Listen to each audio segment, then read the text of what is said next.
오늘 교육은 이 앱스코스트 데이터베이스를 이용할 수 있는 플랫폼에서 신뢰할 수 있는 논문을 고르는 법, 리트렉션과 레퍼런스에 대한 부분에 대해서 여러분들에게 소개해 드리려고 합니다.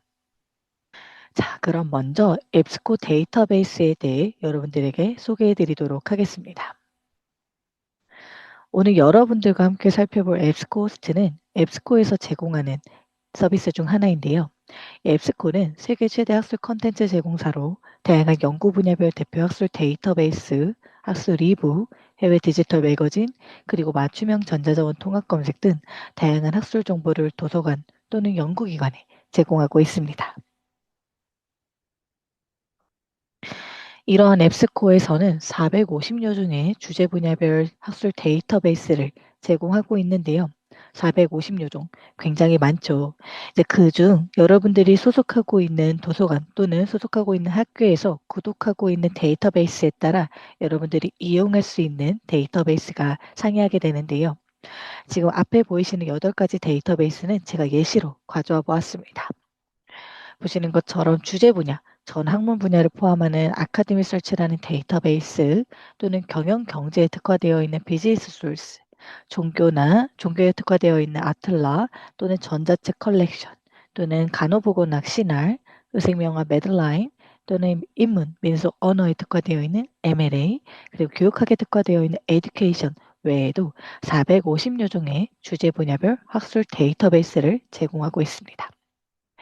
따라서 여러분들이 소속하고 있는 도서관에서 이 모든 데이터베이스를 구독하고 있다 하는 경우에는 모든 데이터베이스를 여러분들이 무료로 이용할 수 있으며 만약 이 중 몇 가지만 구독하고 있는 경우에는 해당 데이터베이스만 이용할 수 있다는 점 꼭 기억해 주시길 바랍니다. 따라서 제가 조금 있다가 여러분들 도서관 홈페이지에서 앱스코에서 제공하는 데이터베이스 중 기관에서 어떤 데이터베이스를 구독하고 있는지 확인하는 방법에 대해서 소개해 드릴 예정인데요. 해당 방법으로 확인이 어려우신 분들은 소속 도서관 담당 사서 선생님에게 앱스코에서는 어떤 데이터베이스를 우리 도서관에서는 구독하고 있나요? 라고 문의를 해주시면 정확한 답변을 받아보실 수 있을 것 같습니다. 뿐만 아니라 지금 채팅창에 공유해 드리는 링크를 통해 앱스코에서 제공하는 데이터베이스는 무엇이 있는지 또 어떤 데이터베이스의 어떤 소개와 함께 또 타이틀 리스트까지 여러분들이 확인해 보실 수 있습니다. 따라서 검색창에 검색을 하시거나 또는 알파벳 순서대로 확인해 보시면서 예를 들어 전 주제 분야를 다루고 있는 아카데미 설치라는 데이터베이스는 보시는 것처럼 총 4가지 버전으로 구분이 되어 있습니다. 그래서 기간별로 구독하는 버전에 따라서 제공되는 종수의 차이가 있을 수 있다는 점 살펴봐 주시면 좋을 것 같고요. 만약 내가 소속하고 있는 도서관에서는 컴플리트 버전을 구독하고 있다. 이럴 경우 컴플리트로 아래 내용을 확인해 주시길 바라고요. 타이틀 리스트를 통해서는 이 컴플리트 데이터베이스에서 어떤 색인을 보유하고 있는지, 어떤 저널의 원문을 제공하고 있는지, 풀텍스트는 언제부터 언제까지 제공되는지, 색인은 언제부터 언제까지 되어 있는지, 자료 유형은 저널인지 매거진인지 기타 자료 유형인지 여부도 여러분들이 모두 확인해 보실 수 있습니다. 따라서 보다 더 자세한 데이터베이스 정보가 필요하신 분들은 방금 채팅창에 공유해 드린 링크를 통해 확인해 주시길 바랍니다.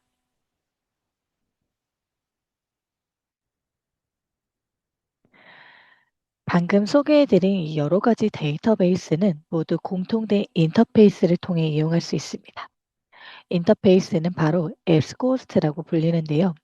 앱스코에서 제공하는 전자책, 학술 데이터베이스, 매거진 등과 같은 서비스는 모두 앱스코스트라는 공통된 인터페이스를 통해 이용이 가능합니다.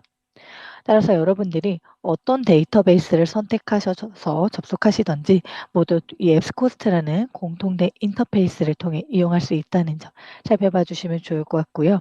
이 앱스코스트는 온라인 연구 플랫폼으로 양질의 데이터베이스와 검색 기능을 갖춰 사용자가 필요한 정보를 빠르게 찾을 수 있도록 도움을 주는 인터페이스입니다. 자, 그럼 이 실제 이러한 데이터베이스를 도서관 홈페이지에서 어떻게 접속하는지 살펴보도록 하겠습니다. 실습이 가능하신 분들은 지금부터 소개해드리는 방법대로 도서관 홈페이지에서 해당 데이터베이스에 접속하신 상태에서 오늘 교육 내용을 따라와 주시면 좋을 것 같습니다. 먼저 오늘 소개해드린 여러 가지 데이터베이스는 기관에서 구독하고 있기 때문에 여러분들이 무료로 이용할 수 있습니다. 따라서 도서관 홈페이지 연동을 통해 이용이 가능한데요. 먼저 첫 번째, 도서관 홈페이지에 접속해 주신 다음 두 번째, 로그인해 주시길 바랍니다. 간혹 교내에 계신 경우 IP 연결로 통해서 로그인 안 하셔도 이용이 가능할 수 있지만 교외에 계신 경우에는 여러분들 기관 인증이 필요하기 때문에 도서관 홈페이지 로그인이 꼭 필요합니다. 그 다음 도서관 상단 메뉴에서 전자자료 또는 학술 TV 또는 데이터베이스 또는 전자저널 또는 이저널 등과 같이 데이터베이스를 제공하는 메뉴를 찾아서 클릭하신 후에 해당 페이지에서 앱스코 제공 데이터베이스를 검색하시고 클릭해 주시면 접속이 완료됩니다. 다만 이 방금 설명드린 메뉴 명칭은 기관마다 상이하기 때문에 A라는 대학에서는 학술 TV라고 메뉴를 사용할 수도 있고요. B라는 대학에서는 전자저널로 사용할 수 있기 때문에 기관에서 구독하고 있는 데이터베이스를 제공하는 메뉴를 찾아서 접속하신 후에 앱스코 제공 데이터베이스를 클릭해 주시면 됩니다. 앱스코 제공 데이터베이스는 기관마다 검색창을 제공하고 있는 경우에는 앱스코로 검색을 하시면 앱스코에서 제공하는 데이터베이스 리스트가 쭉 나타나게 되는데요. 거기서 여러분들이 관심 있는 주제 분야별 데이터베이스를 선택해 주시거나 또는 검색창이 없다 하시는 경우에는 대표적으로 국내 많은 기관에서 구독하고 있는 아카데미 서치, 비즈니스 소스, 시날, 에듀케이션 소스 이 정도 데이터베이스를 여러분들 원하시는 주제 분야에 맞게 리스트를 살펴보시면서 해당 데이터베이스를 클릭해 주시면 접속이 완료됩니다. 다만 이 얼티메이트라고 작성되어 있는 부분은 버전에 따른 차이이기 때문에 얼티메이트가 아닌 컴플리트 또는 프라이머 또는 엘리트라고 작성되어 있는 경우에도 모두 동일한 데이터베이스이지만 제공되는 종수의 차이가 있기 때문에 걱정하지 마시고 해당 데이터베이스로 접속하신 상태에서 진행을 해주시길 바랍니다. 네, 그럼 본격적으로 오늘 함께 살펴볼 리트렉션과 레퍼런스에 대해 살펴보도록 하겠습니다. 여러분들 혹시 리트렉션에 대해서 들어보신 적 있으신가요? 아마 학술 자료를 많이 탐색해 보시고 사용해 보신 분들이라면 들어보신 분들도 계실 것 같고 또는 처음 들어보시는 분들도 계실 것 같습니다. 먼저 이 리트렉션에 대해서 의미를 살펴보도록 하겠습니다. 이 리트렉션 인디케이터, 철의 표시라는 기능인데요. 이 리트렉션은 이 논문은 철회된 논문이다라고 미리 알려주는 기능입니다. 즉, 리트렉션은 철회라는 의미를 가지고 있는데요. 이 말은즉슨 어떤 연구자가 논문을 작성해서 투고를 하였고 그 투고된 논문이 출판이 되었습니다. 이렇게 출판된 논문을 여러분들이 학술 데이터베이스에서 검색을 하고 이용하실 수 있게 되는데요. 그렇게 출판된 논문인데 어떠한 문제로 인해서 이 출판을 취소하겠다라는 기능이 바로 철회입니다. 이러한 철회를 영어로는 retraction이라고 하는데요. 이렇게 철회된 논문을 여러분들이 인지하고 알고 계셔야지 이 논문은 이제 출판이 취소된 철회된 논문이구나라고 아시면서 이 논문을 인용하거나 또는 이 논문을 참고해서 어떤 과제나 연구, 논문을 작성하는데 주의를 하실 수 있겠죠. 따라서 이렇게 연구자들에게 도움을 줄 수 있도록 새롭게 도입된 기능이 바로 리트렉션 인디케이터 기능입니다. 자, 따라서 다시 한번 철의 리트렉션에 대해서 살펴보면 어떠한 사유로 인하여 학술 데이터베이스에 등록되거나 저널에 출판된 논문을 저작권 있는 자 또는 저널 에디터의 판단에 따라 철회하는 행위를 의미하고요. 쉽게 말하자면 연구자, 학자들끼리 이 논문은 없던 걸로 하겠습니다라는 것을 시전하는 것입니다. 따라서 출판된 논문을 다시 취소하겠다, 없던 걸로 하겠다라는 의미이기 때문에 여러분들 이 리트렉션 이 용어를 꼭 기억해 주셔야 하는데요. 이 리트렉션 인디케이터 기능은 올해 새롭게 앱스코에 도입이 되었습니다. 이 리트렉션 인디케이터를 표시하는 목적은 연구자나 또는 사서가 이 연구의 신뢰성 문제를 가진 논문을 빠르게 파악할 수 있도록 지원하는 기능이고요. 하지만 이 리트렉션 인디케이터는 철회된 논문이더라도 여러분들이 검색하고 동일하게 원문도 살펴볼 수 있습니다. 하지만 경고를 표시해 주는 거죠. 이 논문은 정상적인 논문이 아니라 철회된 논문이다라고 표시를 해주면서 철회 수정된 연구라도 기록을 통하여 접근성을 유지하는 목적도 있습니다. 따라서 이 리트렉션 인디케이터는 어떻게 작용하는지 한 번 더 살펴보면 DOI, 디지털 객체 식별자를 기반으로 앱스코 스크롤링 그래프 및 파트너 메타데이터를 매칭해서 결과를 제공하고 있고요. 철회에 수정된 연구는 빨간색으로 리트렉션, 철회된 경고 라벨이 검색 결과에 표기가 됩니다. 따라서 이 리트렉션 인디케이터는 검색 결과 그리고 상세 정보에 모두 표기가 되게 되고요. 매일 업데이트를 통해서 최신성을 유지하고 있습니다. 따라서 매일 어떤 논문들이 철회되는지를 빠르게 업데이트를 해서 여러분들이 검색 결과에서 살펴볼 수 있도록 제공을 하고 있습니다. 이 리트렉션 인디케이터를 통해서 효율적으로 논문을 살펴볼 수 있습니다. 따라서 지금 보시는 것처럼 이 리소스는 철회되었습니다라는 표시가 나타나는 것이 바로 리트렉션 인디케이터고요. 이 기능을 통해서 여러분들은 철회 수정된 논문을 식별할 수 있는 시각적 단서를 앱스코스트 인터페이스에서 살펴볼 수 있습니다. 리트렉션 인디케이터는 먼저 첫 번째 검색 결과 화면에서도 나타나고요. 두 번째 상세 정보 화면에서도 동일하게 표시가 됩니다. 실제 화면을 통해 한번 살펴보도록 하겠습니다. 앞서 설명드린 방법대로 여러분들 데이터베이스에 접속하시면 지금 보시는 것처럼 데이터베이스를 이용할 수 있는 앱스코스트 인터페이스가 나타나게 됩니다. 여러분들이 어떤 데이터베이스를 선택하셨더라도 앱스코어에서 제공하는 데이터베이스라면 모두 동일한 인터페이스를 통해 이용이 가능하기 때문에 데이터베이스에 상관없이 살펴봐 주시면 좋을 것 같습니다. 사실 철회된 논문이 별도로 존재하기 때문에 제가 몇 가지 예시를 가져와서 여러분들에게 보여드리도록 하겠습니다. 먼저 이 논문이 철회된 논문으로 제가 미리 확인을 했었는데요. 검색을 하면 보시는 것처럼 이 리소스는 철회되었습니다라는 문구가 나타나고요. 이 보시는 것처럼 검색 결과에서 표시 버튼이 나타나고 또 제목을 클릭하시면 상세 정보 페이지로도 이동이 되는데요. 이 상세 설명에서도 이 리소스는 철회되었습니다라는 멘트가 여러분들에게 보여지게 됩니다. 따라서 예를 들어서 딥머신 러닝이라고 한번 검색을 했을 경우 수많은 검색 결과들이 나타나는데요. 보시는 것처럼 철회된 논문이 아닌 경우에는 해당 표시가 보이지 않고 있죠. 하지만 여기서 만약에 방금 보셨던 예시처럼 철회된 논문이 있다 하는 경우에는 여러분들 검색 결과에서 철회되었습니다라는 문구가 나타나게 되고요. 또는 상세 정보에서도 확인이 가능합니다. 한 가지 더 예시를 살펴보도록 하겠습니다. 보시는 것처럼 이 논문도 초래되었다는 문구가 나타나고 있고요. 마찬가지로 상세 설명에서도 철회된 내용을 여러분들이 확인해 볼 수 있습니다. 따라서 어떤 키워드든 어떤 검색 쿼리든 검색을 하시면서 이 앱스코스트에서 철회되었다라는 문구가 나타났을 경우에는 여러분들 이 논문을 인용하거나 또는 사용하실 때 조금 주의를 해주시면 좋을 것 같습니다. 왜냐하면 이 논문은 출판이 되었다가 출판이 취소된 논문이기 때문에 실제 이 영향력 있는 연구, 신뢰할 수 있는 연구라고 판단하기에 굉장히 어렵다는 점 꼭 기억해 주시면 좋을 것 같습니다. 따라서 제가 예시로 가져온 세 가지 철회된 논문 제목 여러분들에게 채팅창으로 공유를 해 드렸습니다. 실제 여러분들 검색창에서 논문 검색해 보시면서 살펴보시면 좋을 것 같고요.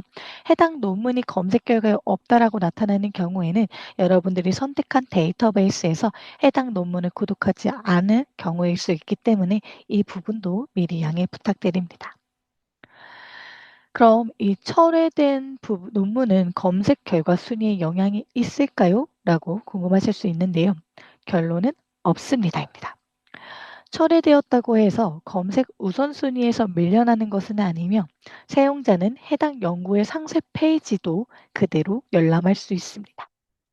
왜냐하면 이는 학술 기록 전체를 투명하게 유지하는 것을 중요하게 생각하기 때문인데요. 단 철회된 논문임을 확인하였을 때는 해당 논문 인용에 주의가 필요합니다. 따라서 이 철회된 논문입니다라고 표시를 하는 이유는 여러분들이 어, 이전에 검색했을 때는 철회되기 전이었더라면 이 논문을 확인했고 또 인용도 할 수 있었겠죠.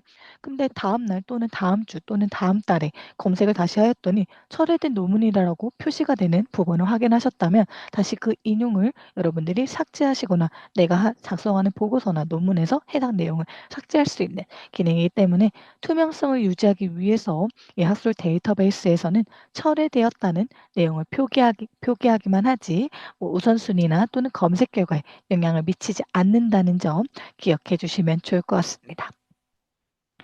혹시 이 리트렉션 기능에 대해서 더 궁금하신 분들은 제가 오늘 교육 종료 후 일주일 내에 여러분들 이메일로 교육 자료를 공유해 드릴 예정입니다. 교육 자료 하단에 나와 있는 이 확인 버튼을 통해서 확인할 수도 있고요. 또는 여러분들 제가 채팅창에 링크를 미리 공유해 드리도록 하겠습니다. 해당 링크를 통해서 이 리트렉션 인디케이터에 대해서 보다 더 상세한 내용을 확인해 보실 수 있습니다. 네, 혹시 철회 표시 기능 관련하여 궁금하신 사항이 있으신 분들은 채팅창 또는 Q&A를 통해 남겨주시길 바랍니다.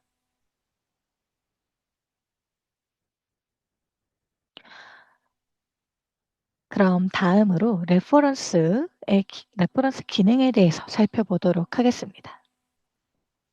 레퍼런스 참고 문헌은 저작물 작성 시 사용된 출처를 명시하여 사용자가 원문을 쉽게 식별할 수 있도록 돕는 기능입니다. 예를 들어 여러분들이 실제 어떤 논문, 어떤 보고서를 살펴보시면 가장 마지막 페이지에 레퍼런스로 해서 여러분들에게 참고 문헌 목록을 제공해 주죠. 따라서 내가 보는 논문이 어떤 논문들을 인용해서 작성한 것인지 확인하기 위해서는 실제 원문을 열람해서 참고문헌 리스트를 확인하셔야 되는데요. 그럴 필요 없이 이 앱스코스트 인터페이스에서 바로 참고문헌을 확인할 수 있는 기능이 제공이 되고 있습니다. 이 레퍼런스는 마찬가지로 디지털 객체 식별자 DOI를 기반으로 제공하고 있고요. 마찬가지로 앱스코에서 구축하고 있는 앱스코 스크롤리 그래프에서 해당 DOI와 연결된 참고문헌 관계를 기반으로 제공을 하고 있습니다. 제가 앞서 리트렉션 기능에 대해서 소개해 드릴 때도 DOI라는 디지털 객체 식별 객체에 대해서 소개해 드렸는데요. 이 DOI는 디지털 환경에서 컨텐츠 객체를 식별하기 위해 부여되는 고유의 식별 번호입니다. 따라서 여러분들이 온라인상에서 전자출판된 논문들을 살펴보실 때 각 논문은 고유의 DOI를 보유하고 있고요. 이 DOI를 매칭해서 여러분들 참고문헌 리스트에서 바로 원문을 확인할 수 있도록 제공하는 기능입니다. 그리고 지금 앱스코에서는 이 앱스코 스크롤링 그래프, ESG라고도 부르는 그래프를 구축하고 있는데요. 연구자, 출판물, 기관 및 주제를 연결된 데이터로 연결하는 구조화된 데이터 세트입니다. 오픈알렉스나 크로스레프와 같은 신뢰할 수 있는 출처의 메타데이터를 기반으로 구축하고 있고요. 앱스코 제품 전반에 걸쳐서 검색 기능을 강화하기 위해 사용자가 저자 네트워크를 탐색하거나 연구의 영향력을 평가하거나 학술 분야를 손쉽게 탐색할 수 있도록 지원하기 위해서 구축을 하고 있습니다. 따라서 DOI와 ESG를 바탕으로 레퍼런스와 리트렉션을 제공하고 있는데요. 이 레퍼런스는 실제 여러분들이 상세 정보 페이지에서 확인할 수 있습니다. 실제 이 논문이 인용한 논문의 원문을 빠르게 확인할 수 있도록 제공하는 기능인데요. 어떻게 확인하는지 살펴보도록 하겠습니다. 검색 결과에서 제목을 클릭하시면 상세 정보 페이지로 이동이 되는데요. 이 상세 정보 페이지에서 참고 문헌 탭을 선택하시면 이 논문이 참고한 문헌의 목록을 여러분들이 확인해 보실 수 있습니다. 이 참고 문헌 탭에서 보시면 우측에 보시는 것처럼 인용수 게시일 순으로 여러분들이 리스트를 정렬해서 살펴볼 수 있는 기능도 제공하고 있는데요. 실제 화면을 통해 살펴보도록 하겠습니다. 제가 소셜 미디어라고 하나 검색을 해서 여러분들에게 소개해 드리도록 하겠습니다.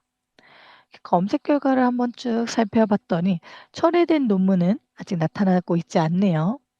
자, 그럼 첫 번째 논문부터 살펴보도록 하겠습니다. 이 논문이 참고한 참고문헌 목록을 확인하기 위해서는 여러분들 아마 실제 원문을 열람해서 가장 마지막 페이지에 있는 레퍼런스 참고문헌 목록을 이 목록을 통해서 확인해 주셔야 하는데요. 이렇게 하지 않고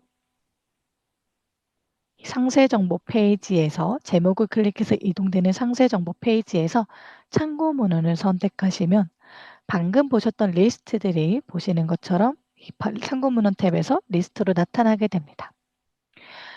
파란색으로 표시되는 부분은 제목을 클릭하시면 상세 정보 페이지로 이동이 되면서 해당 논문에 대한 상세 내용뿐만 아니라 이용 가능한 옵션을 통해 원문도 여러분들이 바로 이용하실 수 있고요. 뿐만 아니라 우측의 아이콘들을 통해서 인용, 프로젝트나 북마크의 추가 또는 공유, 다운로드 기능을 사용하실 수 있습니다. 따라서 해당 논문에 내가 만약 보고서나 논문을 작성하는데 소셜 미디어 관련된 내용을 작성하고 있다. 근데 이 논문이 내가 생각했던 연구 주제와 굉장히 잘 부합이 되고 따라서 나는 이 논문을 키페이퍼로 선정을 하겠다라고 하셨을 경우에는 이 논문이 인용한 참고문헌 목록을 여러분들이 또 살펴보면서 타고 가면서 또 논문들을 살펴보실 때 굉장히 유용하게 사용할 수 있는 기능인데요. 실제 이렇게 바로 클릭을 해서 원문을 확인할 수 있는 방법은 여러분들 시간 절약에 굉장히 많은 도움을 주게 됩니다. 만약 이렇게 참고문헌 목록을 제공하지 않는 경우에는 실제 원문을 열람하고 원문에서 참고문헌 목록에서 이렇게 DOI를 통해서 링크를 제공하는 경우 외에는 제목을 복사해서 다시 데이터베이스에서 검색을 해서 원문을 찾고 또 상세 정보도 확인해 주셔야 하는데요. 그럴 필요 없이 참고문헌 목록에서 바로 확인할 수 있으며 뿐만 아니라 우측에 보이시는 필터를 통해서 최근 게시일, 오래된 게시일 또는 최고 인용수 또는 최저 인용수 순으로 여러분들이 살펴보실 수 있습니다. 보시면 이 논문은 굉장히 많은 참고 문헌을 바탕으로 논문이 작성되었는데요. 그중 최고 인용수로 필터링한 결과 278건부터 139건 순으로 가장 많은 인용수를 보유한 참고 문헌 리스트로 정렬이 되게 됩니다. 이 필터는 여러분들이 유용하게 사용할 수 있는 기능이 만약 이 논문이 나는 키페이퍼로 선정이 되었고 따라서 이 논문이 인용한 다른 문헌들을 또 살펴보는데 그 논문들 중에서 조금 영향력 높은 논문들을 먼저 우선적으로 살펴보고 싶다 하실 경우에 인용수로 필터링을 해서 살펴보시면 좋을 것 같고요. 피인용 횟수가 많다라는 부분은 이 논문을 인용한 논문이 278건이라는 소리이기 때문에 여러분들 이 인용 횟수를 살펴보시면서 어떤 논문이 가장 영향력 있는 논문인지 살펴보시면 도움이 되실 것 같습니다. 마찬가지로 이 인용 횟수도 앱스코 스컬러리 그래프 ESG와 그리고 DOI를 바탕으로 인용된 정보를 보여주고 있고요. 지금 이 논문은 2026년 1월에 출판이 되었기 때문에 아직 0건 인용이 되었다는 부분도 여러분들이 확인해 볼 수 있습니다. 하지만 만약 인용된 논문이 있을 경우에는 보시는 것처럼 검색 결과에서 몇 건 인용됨이 나타나게 되고요. 해당 부분을 클릭하시면 이 논문을 인용한 2건의 논문을 여러분들이 확인할 수 있으며 마찬가지로 제목을 클릭하시면 해당 논문의 상세 정보 페이지로 이동이 되면서 이용 가능한 옵션, 원문을 이용하시거나 또는 상세 설명도 바로 확인할 수 있습니다. 따라서 이러한 리트렉션, 레퍼런스 그리고 이런 인용됨 수치를 보여주는 기능은 여러분들이 실제 이 논문이 얼마나 영향력 있는 논문인지 신뢰할 수 있는 논문인지를 판단할 수 있는 기능이며 해당 논문을 또 인용하고 또 인용한 이런 인용 관계 논문들을 빠르게 원문을 살펴볼 수 있는 기능 중 하나입니다. 이상으로 교육 마치도록 하겠습니다. 참석해 주신 여러분 감사합니다.